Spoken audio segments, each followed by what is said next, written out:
राधे राधे मित्रों, श्री कृष्ण चरणों में प्रार्थना है कि जो भी इस वाणी को सुने उसके जीवन से दुख और चिंता दूर हो जाए। इस दिव्य संदेश को प्रेम से लाइक, शेयर करें और चैनल आंतरिक ज्ञान को सब्सक्राइब करें और कमेंट में जय श्री राधे कृष्ण लिख दो, ताकि श्री कृष्ण की कृपा आपके घर में सदा बनी रहे। तो चलिए दोस्तों, इस सकारात्मकता से भरे सफर की ओर बढ़ते हैं। कान्हा कहते हैं कि हमारा जीवन भी उस रेत की घड़ी की तरह है, जिसमें जो रेत नीचे गिर चुकी है वह हमारा अतीत है और जो अभी भी ऊपर है वह हमारा भविष्य है। लेकिन जो सबसे महत्वपूर्ण है वह यह संकुचित स्थल है जहां से धीरे धीरे रेत गिर रही है। यह हमारा वर्तमान है। इसी एक क्षण में हमारा पूरा जीवन समाया हुआ है। यही वह पल है जिसे जीने का हमें अवसर मिला है। अब सवाल यह है कि इस पल का हम उपयोग कैसे करते हैं। क्या हम बीते हुए अतीत का दुख मनाएंगे या भविष्य की चिंता में क्रोधित होते रहेंगे, या फिर हम इस एक क्षण का आनंद लेना सीखेंगे। यदि प्रसन्न रहना चाहते हैं तो उसके लिए यही एक पल हमारे पास है। प्रतीक्षा करते रहेंगे तो यह भी अतीत बन जाएगा। इसीलिए आनंद और परोपकार के लिए प्रतीक्षा मत कीजिए। जो पल आपके पास है उसका सदुपयोग कीजिए, क्योंकि यह घड़ी वापस पलटने पर भी जो समय बीत चुका है वह लौटकर कभी नहीं आएगा।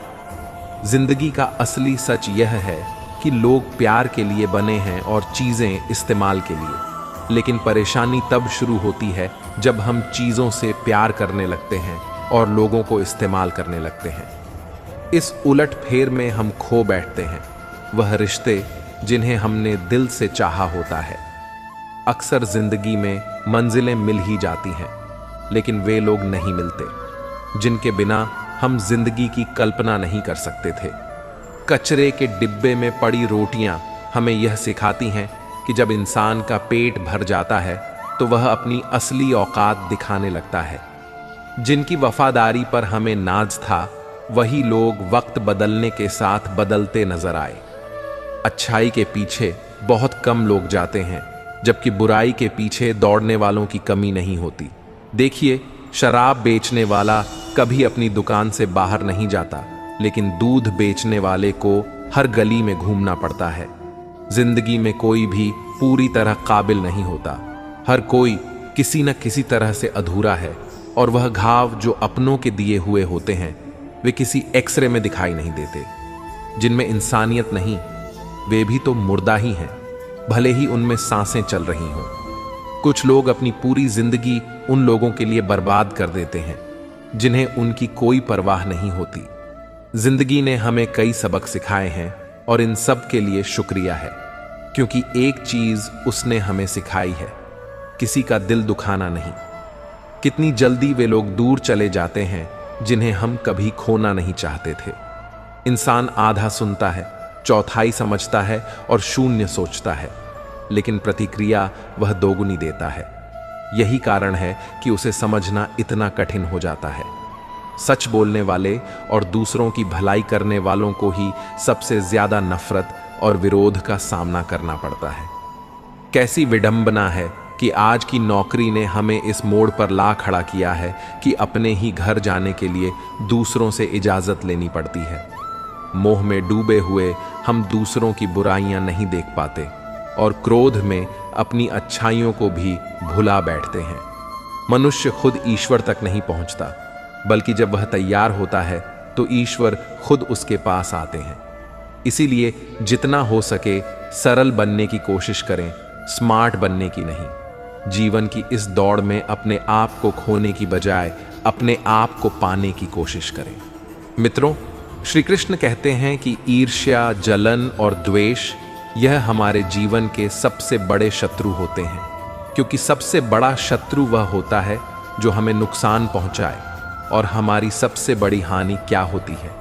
समय की हानि। जीवन में हमें जितना समय मिला है वह सीमित है, कोई भी सदा अमर नहीं रहता। जब हम जलन या द्वेष करते हैं तो जो समय हम अपने विकास, प्रगति और सुख में लगा सकते थे वह व्यर्थ चला जाता है। हम अपना कीमती समय उस व्यक्ति के बारे में सोचने में बर्बाद कर देते हैं जिससे हमें ईर्ष्या है। जलन की अग्नि सबसे पहले उसी को जलाती है जो इसे अपने भीतर पालता है, न कि उस व्यक्ति को जिससे हम जलते हैं। तो सोचिए, क्या यह सही है कि हम अपने जीवन को इस धुएं में झोंक दें? किसी की प्रगति देखकर मन में ईर्ष्या और जलन लाने से अच्छा यह नहीं होगा कि हम दूसरों की खुशियों का हिस्सा बने। एक बार अपने मन से जलन को निकाल कर देखिए, आप अपने आप को बहुत ऊंचा पाएंगे। आप समझ पाएंगे कि जीवन में सच्ची खुशी दूसरों के साथ मिलकर चलने में है, न कि उनकी प्रगति से ईर्ष्या करने में। जीवन में क्या खो दिया है और क्या पाया है, इसका एहसास तभी होता है जब हम दूसरों के लिए मुस्कुराहट का कारण बनते हैं। श्री कृष्ण कहते हैं, पूरी दुनिया की सबसे प्यारी जोड़ी मुस्कान और आंसू है।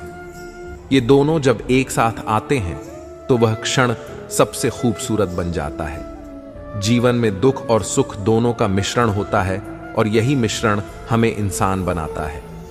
जब हम समंदर में नाव लेकर चल पड़े हैं तो तूफानों से घबराना कैसा? प्रभु का मार्ग कभी कभी सीधा लगता है तो कभी उलझा हुआ।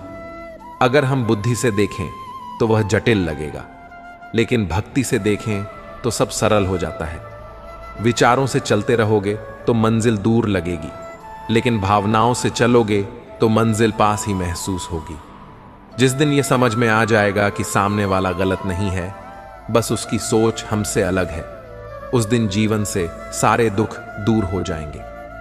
इंसान को इंसान से दूर करने वाली पहली चीज जुबान है और दूसरी चीज है पैसा। रिश्ते निभाने के लिए बुद्धिमत्ता की जरूरत नहीं होती, बल्कि दिल की पवित्रता होनी चाहिए। सत्य कहो, स्पष्ट कहो और सामने कहो। जो अपना होगा वह समझेगा और जो पराया होगा वह दूर हो जाएगा। परमात्मा वह सब कुछ देगा जो तुम्हारे लिए जरूरी है, लेकिन सही समय पर। जल्दबाजी में कुछ हासिल नहीं होता, धैर्य रखना सीखो। सत्य को कभी अपने सत्य होने का दावा करने की आवश्यकता नहीं होती, लेकिन झूठ हमेशा यह दावा करता है कि वही सत्य है। कान्हा कहते हैं कि दुनिया में अब शराफत का जमाना नहीं रहा। दोस्तों, यहां किसी को ज्यादा इज्जत दो तो लोग आपको बेवकूफ समझने लगते हैं। अफसोस यह नहीं है कि जिंदगी एक तमाशा बन गई, बल्कि अफसोस तो इस बात का है कि सारे कलाकार अपने ही निकले। हमें बस मुस्कुराना चाहिए और कह देना चाहिए कि मैं ठीक हूं, क्योंकि असलियत यही है कि यहां कोई किसी की सच्ची परवाह नहीं करता।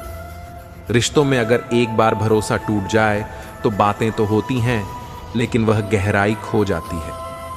किसी ने सही कहा है, जिसका दिल जितना बड़ा और सच्चा होता है उसे उतना ही बड़ा दर्द मिलता है। आजकल के समय में सबसे बुरा यही है कि दिल से अच्छे होने का कोई मोल नहीं रह गया। कुछ लोग मोम की तरह पिघलकर रिश्ते निभाते हैं और कुछ उन्हीं रिश्तों को आग लगाकर राख कर देते हैं। लोग जानते हैं कि कोई कैसा है, पर वे यह भूल जाते हैं कि वे खुद कैसे हैं।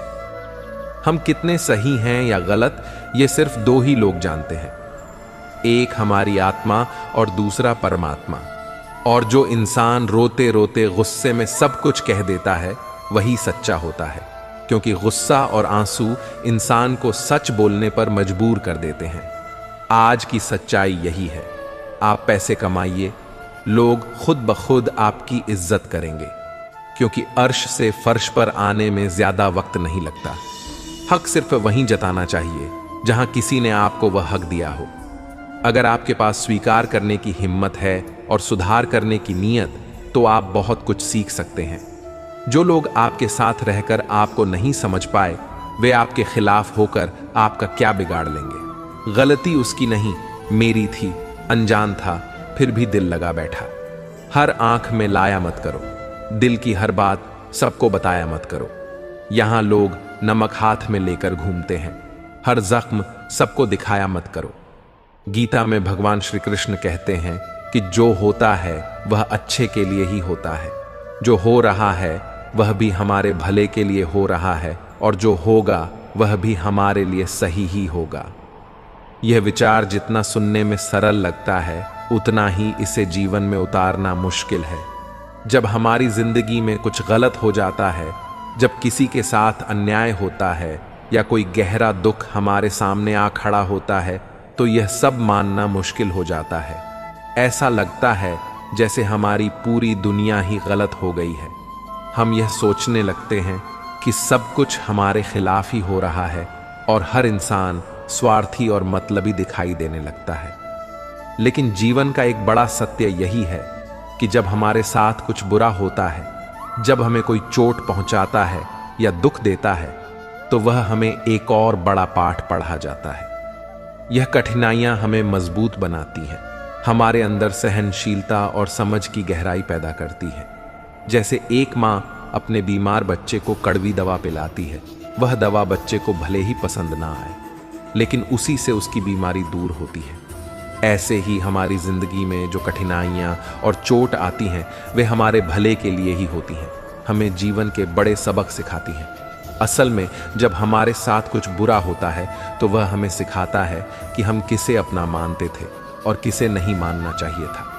जब हमें कोई अपना धोखा देता है या हमारी भावनाओं को आहत करता है, तब हमारी आंखें खुलती हैं कि जिनके लिए हम इतनी मेहनत कर रहे थे, वे हमारी कितनी कम कद्र करते थे। हमने अक्सर सुना है कि लोग कहते हैं, मैंने इस इंसान के लिए बहुत कुछ किया, लेकिन यह तो बिल्कुल अलग ही निकला। असल में हर इंसान एक मुखौटा पहनकर चलता है, और जब तक आप उसकी असलियत को परख नहीं लेते, तब तक आप उसे पहचान नहीं पाते। जब तक लोग आपसे कुछ फायदा उठा सकते हैं, तब तक वे आपके साथ बहुत अच्छा बर्ताव करेंगे, पर जैसे ही उनका काम पूरा हो जाता है, उनका असली चेहरा सामने आ जाता है। यही वजह है कि जब जीवन में तकलीफें आएं, परेशानियां आएं, तो यह मत सोचिए कि सब कुछ बुरा हो रहा है। याद रखिए, ईश्वर आपके लिए कुछ अच्छा सोच रहा है। वह आपको किसी बड़ी मंजिल की ओर ले जा रहा है।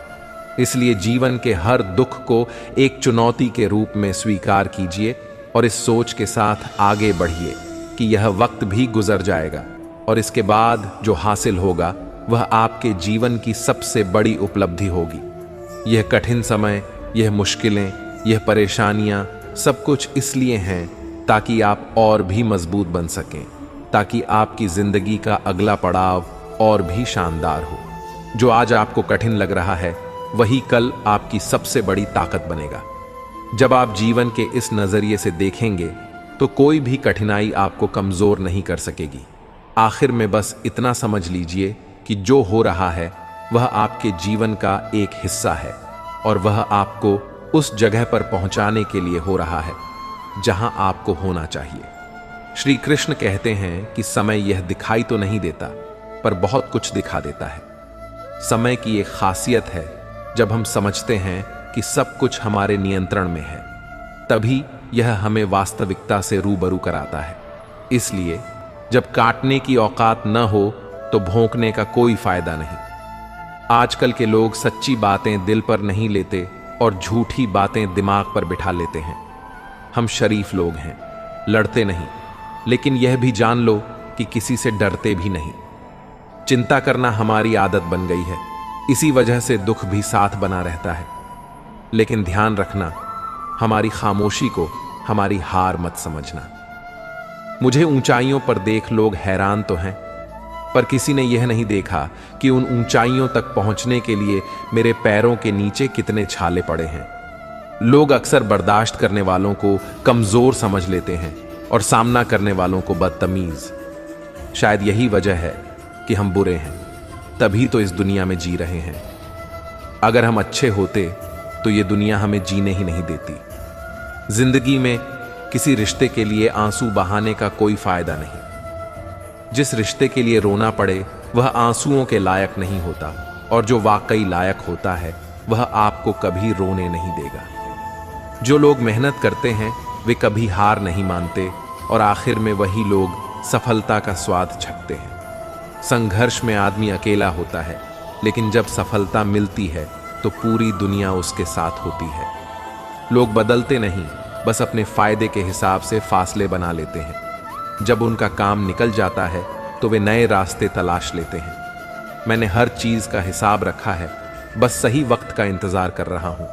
जब कोई आपको भड़काने की कोशिश करे तब मौन रहने का आनंद ही कुछ और होता है। कुछ करना चाहते हो तो खुद करना होगा और सारी दुनिया से लड़ने से पहले खुद से युद्ध लड़ना होगा।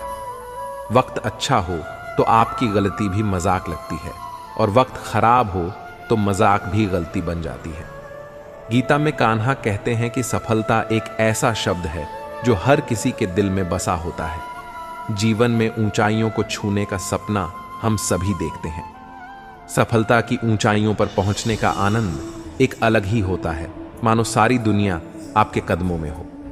लेकिन क्या यह आनंद तब पूरा होता है जब हम अकेले उस ऊंचाई पर खड़े होते हैं? जीव में हर कोई चाहता है कि उसके अपने हों, ऐसे लोग जो हर कदम पर साथ चले, हर मुश्किल घड़ी में सहारा बने और हर सफलता का जश्न मिलकर मनाएं। अपनों के साथ रहने का सुख ही असली सुख है। परंतु क्या होता है जब हम सफलता की खोज में इतने आगे बढ़ जाते हैं कि अपने पीछे छूट जाते हैं? कभी कभी हम इतने व्यस्त हो जाते हैं उस शिखर तक पहुंचने में कि अपनों को समय ही नहीं दे पाते। सफलता का असली आनंद तो तब आता है जब हम अपनी सफलता को अपनों के साथ बांटते हैं।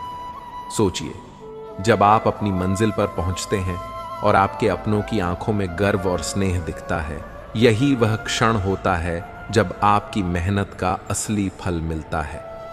लेकिन अक्सर हम इस बात को भूल जाते हैं। सफलता की दौड़ में हम खुद को अकेला कर लेते हैं और जब शिखर पर पहुंचते हैं तो पाते हैं कि हमारे अपने साथ नहीं हैं। यह सवाल बहुत महत्वपूर्ण है। आप क्या चाहते हैं, असफल होकर अकेले रहना या सफल होकर अपनों के साथ आनंद मनाना? फैसला आपका है। सफलता के पीछे भागना स्वाभाविक है, अपने सपनों के लिए जी जान लगाना भी जरूरी है, लेकिन इस दौड़ में अपनों का साथ ना छूटने पाए, इसका ख्याल रखना और भी जरूरी है। श्री कृष्ण कहते हैं कि जीवन सुंदर अपने आप नहीं बनता, इसे संवारने के लिए हमें प्रार्थना, विनम्रता, त्याग और प्रेम जैसे गुणों को अपनाना पड़ता है। चिंता करना सिर्फ मन को व्यथित करता है। इससे न तो कल की समस्याएं सुलझती हैं और न ही आज का सुकून मिलता है। जो लोग मुस्कुराते हैं उनके दिलों में अक्सर गहरे जख्म होते हैं, क्योंकि इस दुनिया में हर व्यक्ति का दिल और एहसास अलग होता है। आंखें सबकी एक जैसी होती हैं, पर देखने का नजरिया सबका अलग होता है। जीवन में की गई भलाई कभी व्यर्थ नहीं जाती, वह किसी न किसी रूप में आपके पास लौटकर जरूर आती है। मौन एक साधना है और सोच समझकर बोलना एक कला। जो भी आने वाला है वह बीते हुए कल से बेहतर होगा। यह सोच कभी आपको निराश नहीं होने देगी। ठोकर खाने से जरूर दर्द होता है, पर अगर आप संभल जाते हैं तो यही ठोकर आपको और मजबूत बनाती है। मैं भी अपनी जिंदगी में इस बात का गर्व करता हूं कि मैं ठोकर खाकर गिरा था, किसी की नजरों से नहीं। भगवान का शुक्रगुजार रहना ही जीवन का सही तरीका है। शिकायत करना तो असंतोष का प्रतीक है। जिनके दिल में सच्ची मानवता होती है, उनकी यही सोच होती है कि उन्हें जो दुख मिला वह किसी और को न मिले और जो खुशी मिली वह सबको मिले। आपकी जिंदगी का एक उसूल यह होना चाहिए कि किसी को हराने की बजाय हर किसी को जीतने का हौसला देना चाहिए।